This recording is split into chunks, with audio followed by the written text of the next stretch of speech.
అందరికీ praise the lord. ఈరోజు దైవ మర్మముల్లోని దినపాఠము మార్చి 24వ తారీఖున నేను చేయబో కార్యము అబ్రహామునకు దాచేదనా. ఆది కాండము 18వ అధ్యాయము 17వ వచనము. యేసు ప్రభు 5వసారి బేతనియాను దర్శించుట మార్కు సువార్త 11వ అధ్యాయము 11వ వచనంలో కలదు. యెరూషలేము దేవాలయం యొక్క పరిస్థితిని చూచిన తరువాత తిరిగి మన ప్రభువు బేతనియాకు వచ్చెను.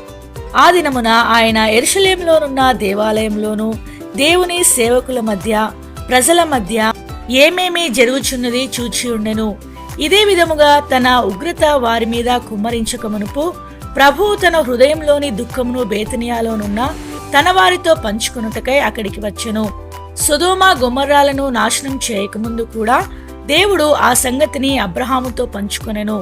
యెరూషలేములోని దేవాలయంను ప్రభు కన్నులారా చూచి అది దొంగల గుహగా మార్చబడినదని బహిరంగముగా చెప్పెను.